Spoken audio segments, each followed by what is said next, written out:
یہ بہت بڑا سر مسئلہ تھا کہ گریجویشن کے بعد کیا کیا جائے. زیادہ تر بندوں نے کہا کہ اردو میں آپ کیوں جا رہے ہیں، اردو بھی کوئی فیلڈ ہے.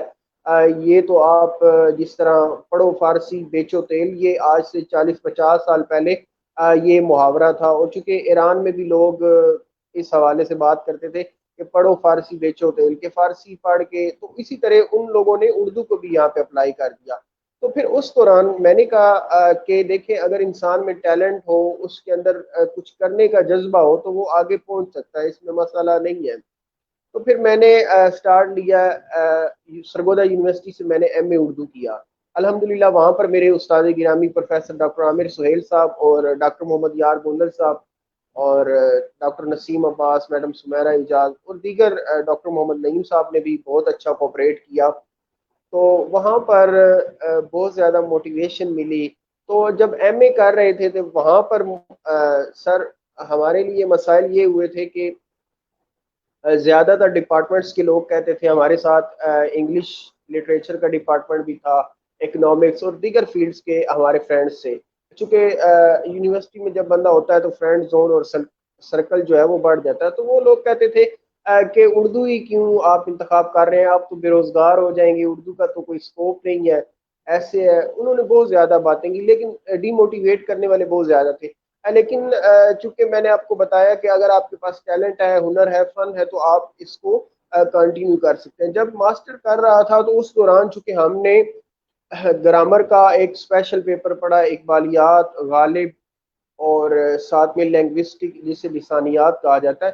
اچھا خاصا ضخیم ہوتا ہے. اب میں آپ کو ایک بڑی ایمانداری کے ساتھ پتے کی بات بتا دوں کہ ہمارے معاشرے میں یہ لوگوں نے ایک کنسپٹ اور نظریہ بنایا ہوا ہے کہ اردو بہت آسان سبجیکٹ ہے. تو یہ تو ہے کہ راہ چلتے ہی اردو کے پیپر دے دیں تو آپ پاس ہو جائیں گے. یہ کوئی آسان کام نہیں ہے، بہت مشکل ہے.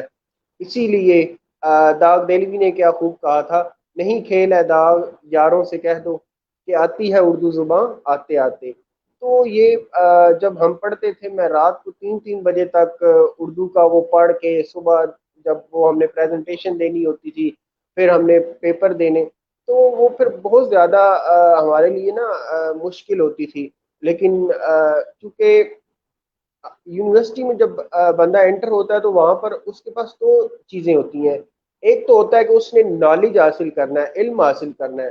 ایک ٹائپ کے اسٹوڈنٹس ہوتے ہیں کہ ان کا فقط مقصد یہ ہوتا ہے کہ کسی طرح ہمارا جو سی جی پی ہے اب وہ 4 کی لائن میں چلا جائے، 3.8 3.9 پہ چلا جائے. لیکن میں یہاں پر منیم صاحب آپ کو بتا دوں، بڑی ایمانداری کے ساتھ کیٹاگوریکلی میں آپ کو بتا رہا ہوں کہ سی جی پی اے کوئی میٹر نہیں رکھتا، کوئی اہمیت نہیں ہے. یہ جو ہمارے معاشرے میں نمبروں کی گیم لگا دی ہے نا، نمبروں کی دوڑ، کہ بھائی اس کے اتنا سی جی پی ہے، اتنا سی جی پی ہے، اس کا کوئی فائدہ نہیں ہے. جب تک آپ کے پاس ٹیلنٹ نہیں ہے، جب تک آپ کو بولنا نہیں آتا، 16 سالہ ایجوکیشن حاصل کر لی ہے، تو آپ ساتھ بتائیں کہ ہم نے پاکستان کو کیا دیا اس 16 سالوں میں. میں الحمدللہ فخر سے کہہ سکتا ہوں کہ میں نے جو ایم اے اردو کیا ہے تو مجھے بہت زیادہ فخر محسوس ہو رہا ہے. اگر آج ایک دن سر ریحان اللہ والا نے پوچھا کہ آپ نے پاکستان کے لیے کیا کیا، تو پھر میں نے انہیں بتایا کہ جی میں نے پاکستان کی قومی زبان میں اردو ادب میں ایم اے کیا، اور پھر میں نے بتایا کہ میں بچوں کو فری آف کاسٹ پڑھا رہا ہوں. تو یہ ایک بہت بڑی بات ہوتی ہے. تو اسی طرح یہ پھر سلسلہ زندگی کا آگے چل نکلا. صحیح. اچھا، آپ نے بتایا کہ جب آپ اردو کو سلیکٹ کرنے لگے تو کئی لوگوں نے آپ کو ڈی موٹیویٹ کیا کہ جی اس کا تو آگے کوئی فائدہ نہیں ہے، جاب نہیں ملے گی، یہ نہیں ملے گا. تو یہ بتائیں کہ آپ کو موٹیویٹ کس نے کیا اردو میں لانے کے جی، میرے پروفیسر ڈاکٹر ہارون رشید تبسم صاحب اور ڈاکٹر محمد یار گوندل صاحب جو میرے محسن ہیں، انہوں نے مجھے موٹیویٹ کیا. انہوں نے کہا کہ جی آپ اس فیلڈ کو اپنائیں اور انشاءاللہ اس میں بہت زیادہ فوائد ہیں. تو بعض اوقات زندگی میں مختلف شخصیات کا حصہ ہوتا ہے، ایک دو شخصیات نہیں. چونکہ میرا سرکل زیادہ وسیع تھا، میری کوشش ہوتی تھی ہر بندے سے سیکھا جائے.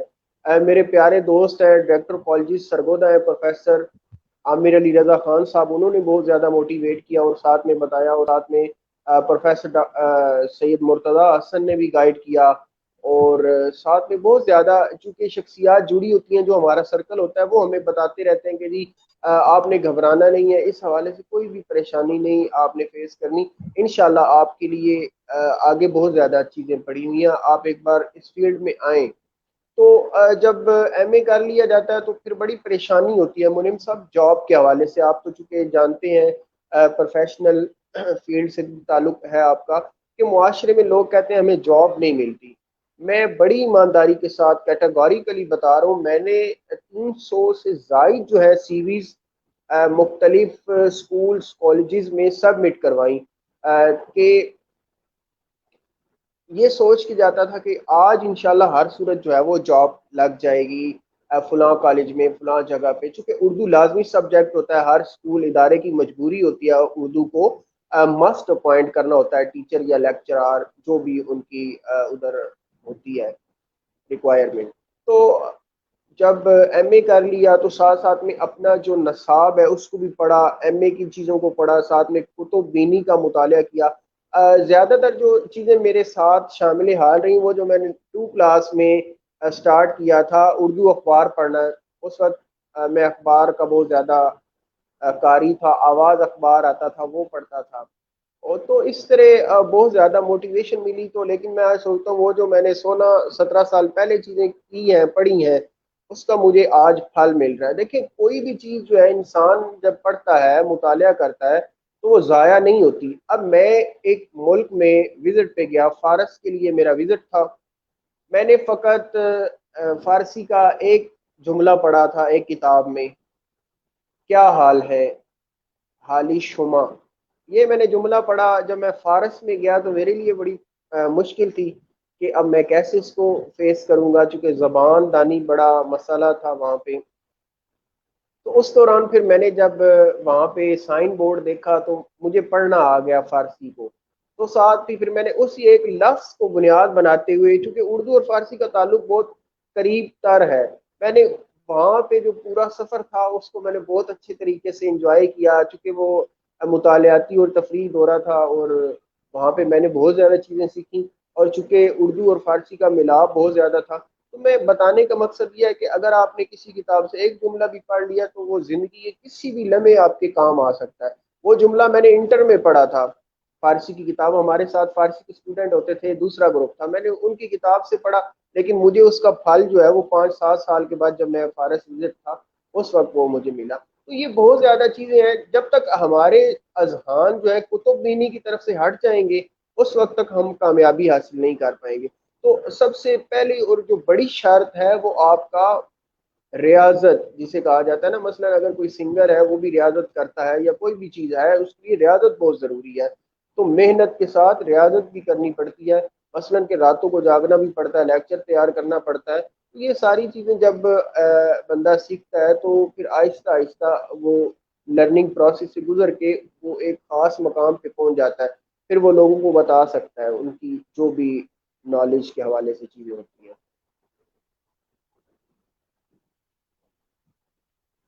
صحیح۔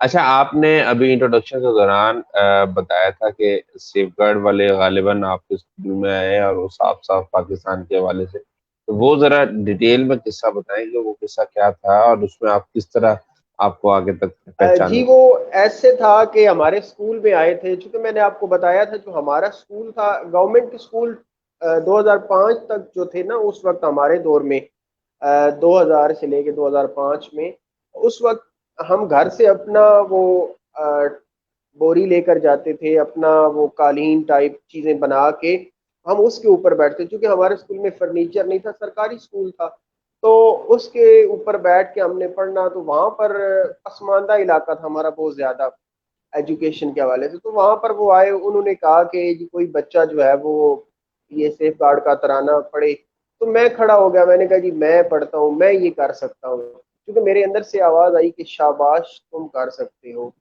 تو پھر میں نے وہ وہاں پہ ترانہ جو ہے وہ پڑھا، لیکن بدقسمتی سے میں دیکھ نہیں پایا، میرے جو ہیڈ ماسٹر صاحب تھے اور باقی ٹیچر تھے وہ کہہ رہے تھے کہ انہوں نے دیکھا، کیونکہ اس وقت ہمارے پاکستان میں صرف ایک ہی ہوتا تھا، پی ٹی وی ورلڈ اور پی ٹی وی نیوز، اور ساتھ میں اینٹینا کا دور ہوتا تھا، پتہ نہیں ان ایس ٹی این؟ دنوں میں انٹینے کے سگنل نہیں آتے تھے یا کیا تھا، تو اس وجہ سے میں وہ پروگرام نہیں دیکھ پایا تھا، لیکن میرے ٹیچرس نے دیکھا، لیکن مجھے وہاں سے موٹیویشن ملی، اور پھر اللہ تعالیٰ کا شکر ہے، پھر بہت زیادہ یہ جو اخبارات پڑھتا جاتا تھا، ساتھ ساتھ کالمز بھی پڑھے، تو ان سے نا بہت زیادہ نئی نئی چیزیں سیکھنے کو ملتی تھی، مثلا حالات حاضرہ سے آگاہی پوری مکمل طور پر، میچز کے حوالے سے، ادب کے حوالے سے، سیاست کے حوالے سے، ہر چیز کے حوالے سے آگاہی ہوتی تھی کہ آج ملک میں کیا ہوا ہے۔ اس کا فائدہ یہ ہوا ہے مجھے کہ مثلا اسکول جانے سے پہلے میں نے وہ اخبار پڑھنا، اخبار پڑھنے کے بعد پھر وہ اسکول میں چلا جانا،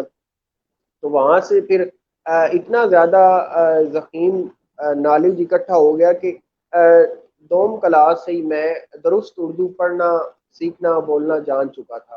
تو یہ ماشاء پھر اللہ تعالیٰ کی عطا ہوتی ہے، اور ماں باپ کی دعائیں بھی ہوتی ہیں، اساتذہ کرام کی دعائیں بھی ہوتی ہیں، جو آپ کو زندگی کے ایک خاص مقام پر پہنچا دیتی ہیں، چونکہ وہ آپ کو پتہ نہیں ہوتا، لیکن وہ آپ جب لرننگ پروسیس میں ہوتے ہیں ایسی ایسی چیزیں سیکھ رہے ہوتے ہیں کہ آپ کے وہم و گمان میں بھی نہیں ہوتا کہ یہ چیز آگے چل کے آپ کے کام آئے گی۔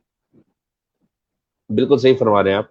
اچھا، نوید صاحب، ایک بڑا اہم سوال ہے، کیونکہ آپ کا اردو سے کافی گہرا تعلق ہے، آپ پڑھتے رہے ہیں، کتابوں کا آپ کو پڑھنے کا شوق ہے، دوم کلاس سے آپ جو ہے بڑی اچھی اردو پڑھتے آ رہے ہیں، آپ کا وہ اخبار پڑھنا، بچوں کے کالم پڑھنا آپ کو شوق رہا ہوگا، تو لکھاری کی طرف بھی دھیان کیا، اور اس پہ بھی آپ نے کچھ لکھا، تو اس کے بارے میں ہمیں تھوڑا سا بتائیں۔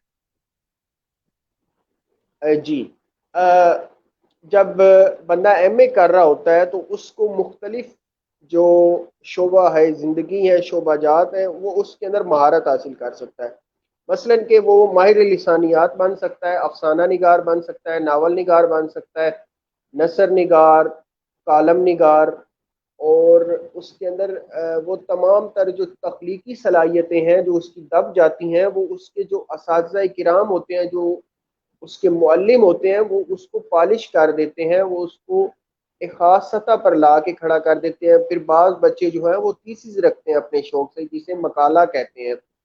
تو الحمدللہ میرے استاد گرامی پروفیسر ڈاکٹر محمد یار گوندل صاحب، اللہ تعالیٰ انہیں سلامت رکھے، تو میں آپ کو اپنا جو تخلیقی کام ہے جو میں نے پاکستان کے لیے کیا ہے، میں یہ فخر کر سکتا ہوں کہ میں نے، یہ آپ کے سامنے نظر آ رہا ہوگا، مجلہ غالب نامہ کے خصوصی شماروں کا توضیح اشاریہ، یہ میرا نام لکھا ہوا ہے نوید عباس، اور ساتھ میں میرے جو نگران مقالہ ہیں پروفیسر ڈاکٹر محمد یار گوندل صاحب، یہ شعبہ اردو یونیورسٹی آف سرگودا سے میں نے ایم اے کا تھیسس کیا ہے، غالب نامہ کے خاص شماروں کا توضیح اشاریہ۔ توضیح اشاریہ سے مراد یہ ہوتا ہے کہ مثلا کہ اگر کوئی شخص رسالے کا خاص نمبر پڑھتا ہے تو اس کو مشکل ہوتی ہے ایک مضمون پڑھنے میں، تو اس کو ہم پریسی جس طرح انگلش میں کہتے ہیں، اس طرح کر کے اس کی توضیح میں نے شامل کر دی ہے۔ میں نے یہ اس کے خاص نمبروں کا خصوصی مطالعہ کر کے میں نے اس کی تشریح کی ہے، اور سمری آپ نے میں نے یعنی اس کہ کا انتصاب بھی رکھا ہے، یہ آپ دیکھ خلاصہ۔ سکتے ہیں، امید مستضعفین جہان کے نام۔ تو یہ اللہ تعالیٰ کا شکر ہے، میں یہ فخر کر سکتا ہوں، میرا چونکہ ضمیر مطمئن ہے کہ میں نے اردو کے لیے کام کیا، اور الحمدللہ میری کوشش ہے کہ ابھی یہ داخلہ جات کی مہم چل رہی ہے، جیسے ہی کسی مناسب سرکاری یونیورسٹی میں ایم فل اردو کے لیے داخلہ انشاءاللہ حاصل کرنا ہے۔ صحیح۔ اچھا، یہ بتائیں کہ آپ اردو پڑھا رہے ہیں، اور آپ نے یہ بتایا کہ آپ فری آف کاسٹ اردو پڑھا رہے ہیں، تو یہ فری آف کاسٹ اردو پڑھانا آپ نے کب سے اسٹارٹ کیا، اور کس طرح پڑھا رہے ہیں، اس کے بارے میں تھوڑا سا ہمیں نالج دیں کہ کون سا پلیٹ فارم یوز کرتے ہوئے، کیونکہ آپ نے کہا کہ آپ ڈیجیٹل اردو پروفیسر کے نام سے جانے جاتے ہیں، تو ڈیجیٹل اردو پروفیسر کس طرح جانے جاتے ہیں، اس کی تھوڑی ڈیٹیل ہمارے ساتھ شیئر کریں۔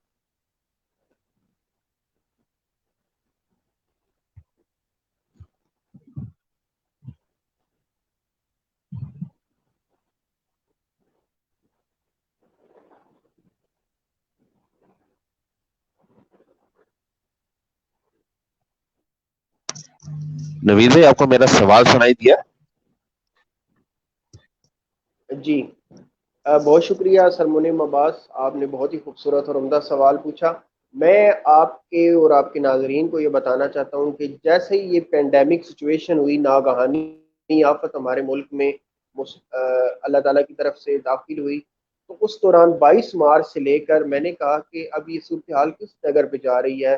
تو میرے ایک دوست تھے پروفیسر حسن شہزاد صاحب، انہوں نے بھی یہ انیشیٹو لیا. پھر اور بھی دوستوں نے کہا کہ کوئی ایسا کام کرنا چاہیے. پھر میرے ایک بہت ہی محسن، انہوں نے کہا کہ آپ یوٹیوب کا چینل بنائیں، وہاں پہ آپ لوگ اپنی ویڈیوز اپلوڈ کریں تاکہ آپ کے نالج سے دوسرے لوگ مستفیض ہو سکیں. تو پھر میں نے وہاں سے اپنے اس کام کا آغاز کیا اور الحمدللہ بہت اچھا رسپانس آ رہا ہے. تو ساتھ میں نے پھر اپنا کانٹیکٹ نمبر دے دیا. یوٹیوب چینل کے اوپر بھی ویڈیوز اپلوڈ کر دیتا ہوں کہ کسی بندے کو کوئی بھی پرابلم ہو، کوئی پریشانی ہو، تو وہ بلا جھجک بلا معاوضہ وہ رابطہ کر سکتا ہے. اور ساتھ میں زوم اپلیکیشن کے ذریعے بھی اگر کسی کو اردو کا تلفظ میں مسئلہ ہے، اردو سمجھنا چاہتا ہے، تو وہ زوم اپلیکیشن کے ذریعے بھی پوچھ سکتا ہے. تو اس کے لیے میری خدمات فری آف کاسٹ اویلیبل ہیں. چونکہ میرے ایک مینٹور ہیں، لائف کوچ ہیں، ٹرینر ہیں، انہوں نے کہا کہ یہ وقت جو ہے ناگہانی آفت کا، اس دوران آپ بجائے کہ معاوضہ لیں، آپ کو چاہیے کہ آپ فری آف کاسٹ لوگوں کی خدمت کریں تاکہ یہ انسانیت کا خدمت کرنے کا جو جذبہ ہے وہ پاکستانی قوم کا الحمدللہ پوری دنیا میں صفے اول میں ہم لوگ شامل ہوتے ہیں، سر فہرست ہیں. تو انہوں نے کہا کہ ایسا کوئی کام کرنا چاہیے. میں آپ کو ان کا بھی تعارف کروا دوں. یہ آپ کو نظر آ رہی ہوگی کتاب، شاباش تم کر سکتے ہو، سر کیسر عباس. یہ پاکستان کے موٹیویشنل اسپیکر ہیں، ان کی میں نے بکس پڑھی ہیں، ان کے ساتھ بھی رابطہ ہوتا.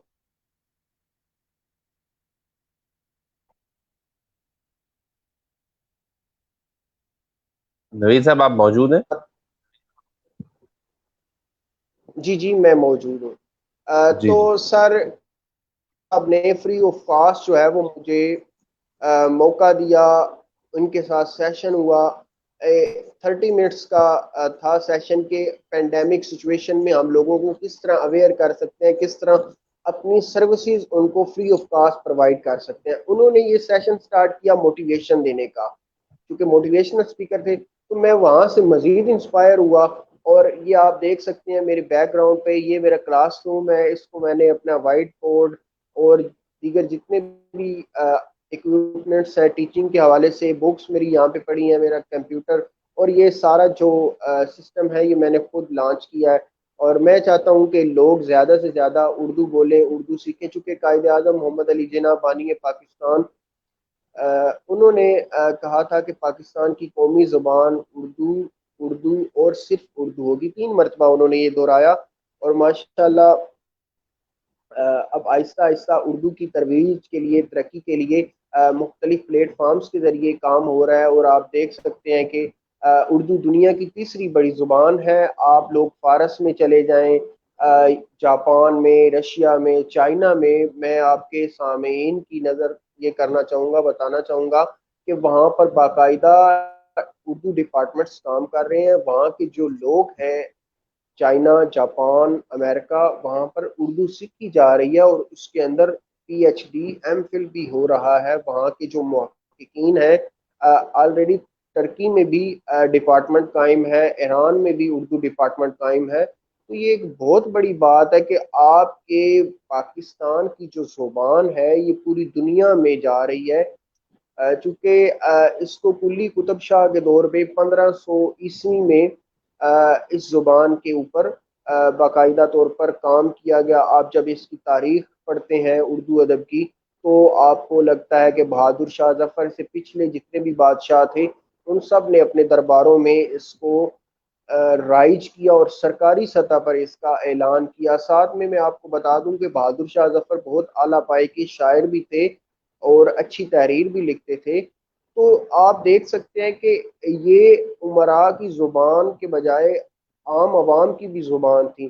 اسی طرح آپ دیکھ لیں کہ اس کی تاریخ جو ہے وہ 200-250 سال پرانی ہے. معذرت 200-250 سال. تو اس طرح یہ زبانیں جو ہیں وہ بنتی ہیں، بہت زیادہ عرصہ لگتا ہے. اس میں خون جگر صرف ہوتا ہے، لوگوں کی محنتیں شامل ہوتی ہیں. مثلاً کہ آپ لوگ اگر 1947 سے پہلے جاتے ہیں، 1857 کی جنگ آزادی، جنگی حالات کو دیکھتے ہیں، 1857 سے پہلے عملاً فارسی زبان تھی بر صغیر پاک و ہند کی، تو اس کو پھر آہستہ آہستہ ختم کیا گیا. پھر وہ محاورہ جو میں نے آپ کو بتایا، پڑھو فارسی بیچو تیل، وہ والا شروع ہوا. اس کے بعد پھر اس کو اردو کو رائج کرنے کی کوششیں ہوئیں. تو چونکہ جب قیام پاکستان کا عمل ہو چکا، اس کے بعد قیام پاکستان کے بعد بھی فارسی زبان 80 کی دہائی تک یہاں پر پڑھائی جاتی رہی ہے بطور لازمی. پھر آہستہ آہستہ اب اختیاری مضمون کے طور پر ہے. چونکہ ہمارا جو کلچر ہے، ہماری ثقافت ہے، یہ ہمارے پاس جو وسط ایشیائی ریاستیں ہیں، ساتھ میں افغانستان، ایران، ترکی، ہندوستان، یہ پورے بر صغیر کی جو زبان کی نمائندگی تھی. چونکہ ہمارے پاس یہ جو اردو غزل میں شاعری ہے، یہ بھی ایران سے چل کے آئی ہے. چونکہ یہ پاکستان کی خود ایجاد کردہ نہیں ہے. ہمارے پاس اگر گلاب کا پھول آیا ہے تو وہ بھی ایران سے آیا ہے. تو یہ ساری ہماری ایک تہذیبی روایات ہیں، ہمارا آپس میں تہذیبی رشتہ، تہذیبی ورثہ. یہ ساری چیزیں اس وقت ہوتی ہیں جب قومیں اپنے ثقافت کو، اپنے کلچر کو، اپنی زبان کو زندہ رکھتی ہیں. اب میں آپ کو بتاؤں کہ جو ایران والے ہیں، جاپان والے ہیں، چائنا والے ہیں، یہ لوگ کہتے ہیں کہ ہماری جو قومی زبان ہے اس کے اوپر فخر کرتے ہیں. وہاں پر باقاعدہ آپ مرکزی شاہراہوں پر بھی جائیں گے تو آپ کو جو سائن بورڈ نظر آئیں گے، وہاں پر ان کی اپنے ملک کی زبان کے اوپر لکھا ہوا آپ کو ملے گا. وہاں پر انگریزی کا سہارا نہیں لیا ہوگا. آپ ایران میں چلے جاتے ہیں، چائنا میں، جاپان میں، یہ ساری چیزیں ہیں. مثلاً کہ اصل میں ہمارے ملک میں مسئلہ سر یہ ہے کہ ہم چیزوں کو ہمیشہ منفی نمبر لگا کے اینک سے دیکھتے ہیں. اگر ہم اس کو مثبت انداز سے دیکھیں تو بہت زیادہ چیزیں حل ہو سکتی ہیں اور بہت سے مسائل حل ہو سکتے ہیں.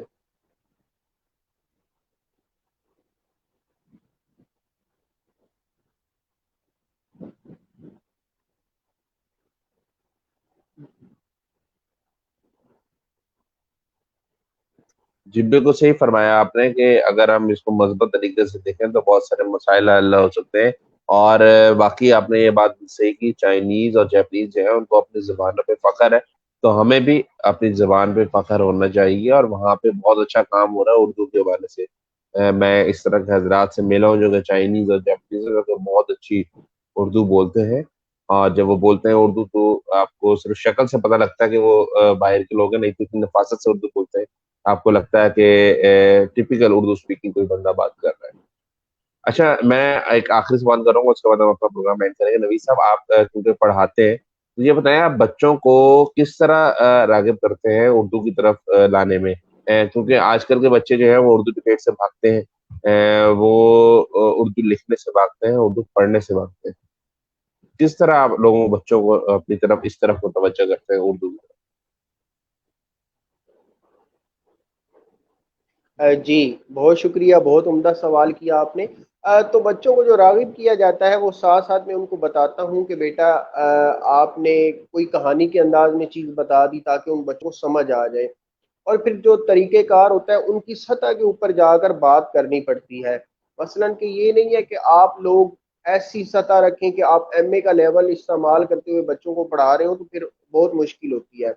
آپ ان کو ساتھ ساتھ موٹیویشن دیتے رہیں کہ بیٹا آپ کے ٹیسٹ میں اچھے نمبر آئیں گے تو آپ کو فلاں جو پرائز ہے، انعام ہے، وہ دیا جائے گا. اور الحمدللہ میں تو اکثر کوشش کرتا ہوں کہ بچوں کے ساتھ ان کو ایز اے دوست بن کے ان کے ساتھ جو ہے وہ ٹیچنگ میتھڈولوجیز جو ہوتی ہیں وہ شیئر کرتا ہوں. ساتھ میں ان کو مختلف پرائز دیتا ہوں تاکہ وہ اردو کی طرف راغب ہوں. اور ایسی دلچسپ کہانیاں سناتا ہوں. اور سبق پڑھنے کے دوران جو درست تلفظ اور لہجہ ہے، کوشش کرتا ہوں کہ لکھنوی لہجے اور مزاج کے مطابق ان کو چیزیں بتاؤں. اور ساتھ میں کوئی ان کے موقع کی مناسبت سے اشعار بھی. اب اصل میں طلبا کی جو خواہش ہوتی ہے، چونکہ میں انٹر کو پڑھا رہا ہوں، تو ان کی خواہش ہوتی ہے کہ سر کوئی محبوب کے حوالے سے اشعار سنائے جائیں، پیار محبت کی باتیں کی جائیں، چونکہ یہ ان کی ایج ہوتی ہے. تو ایگزیکٹلی. ٹیچر جو ہوتا ہے ان کو دیکھیں مثلاً کہ اب بندہ اس کی خواہش کو اگر دبا دے گا تو پھر معاملہ حل نہیں ہوگا. وہ بچہ اندر ہی اندر انتقام کی آگ میں جل رہا ہوگا کہ یار میں نے سر سے کہا کہ اس حوالے سے بات کریں تو سر نے ٹیچر کو ہونا چاہیے کہ وہ ہر ٹاپک پہ، ہر موضوع پہ تہذیب اور ادب کے دائرے میں رہتے ہوئے اس کو ایسے طریقے سے ٹیچنگ میتھڈولوجی سے کور کر لیں تاکہ وہ بات اور پیغام بھی بچوں تک پہنچ جائے اور وہ اس کو مثبت لیں۔ تو ساتھ ساتھ میں کوشش کرتے ہیں کہ نت نئی چیزیں ان کو متعارف کروائی جائیں، نئی نئی معلومات دی جائیں۔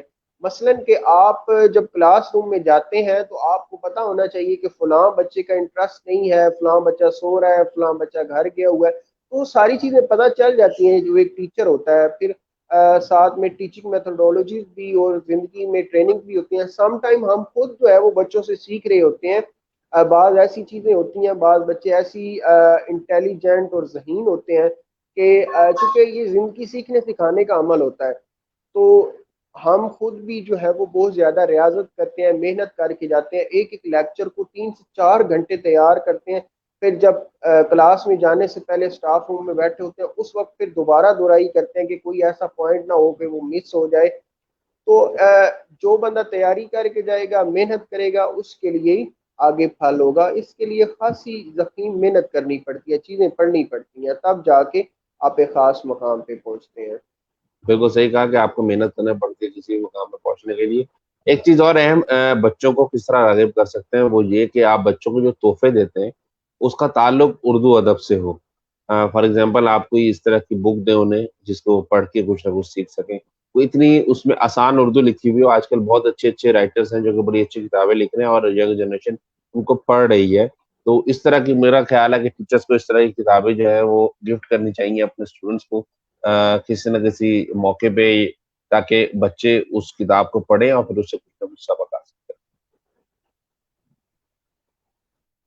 جی ایسے ہی ہے، نیشنل بک فاؤنڈیشن پاکستان میں کتابوں کے فروغ کے لیے بہت اچھا کردار ادا کر رہی ہے، اور ان کی کتابیں جو ہیں وہ معیاری بھی ہوتی ہیں اور سستی بھی ہوتی ہیں۔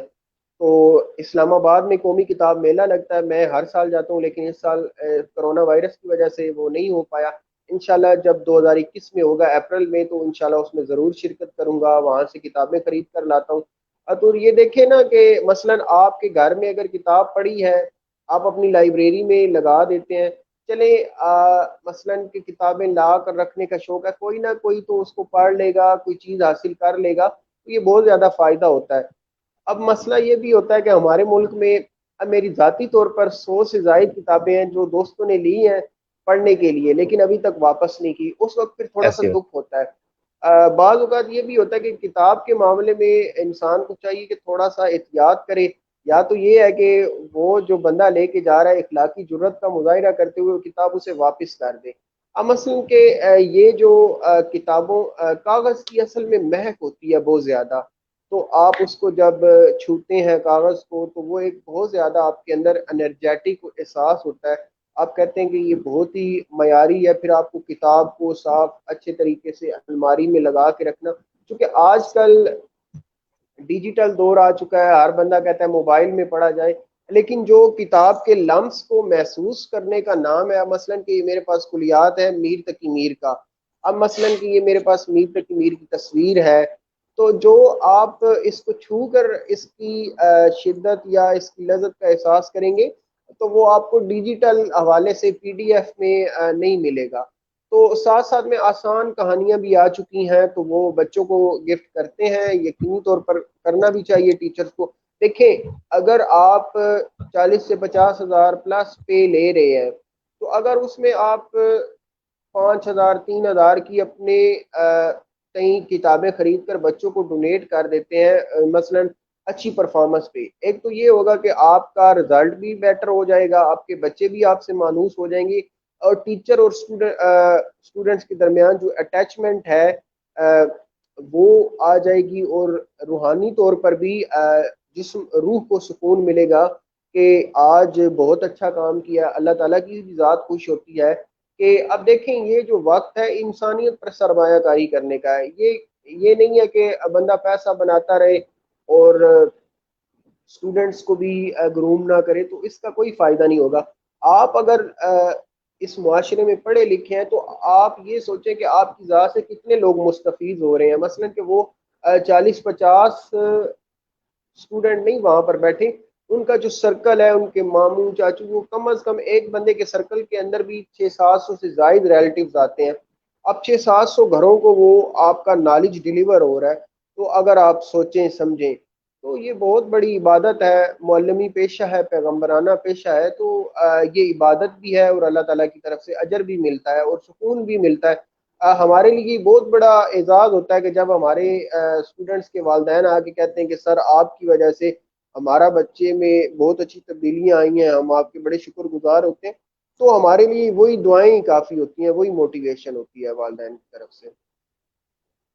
ایگزیکٹلی بہت اچھی بات کی آپ نے کہ جو والدین کہتے ہیں کہ ہمارے بچے آپ کی وجہ سے پڑھے مجھ جا رہے ہیں، یہ استاد کے لیے اس سے بڑی موٹیویشن کوئی اور نہیں ہوتی۔ آج کا شو سر یہیں پہ اختتام کریں گے۔ آپ سے بات کر کے بہت اچھا لگا، بہت کچھ سیکھا اردو کے بارے میں، آپ کے بارے میں جانا۔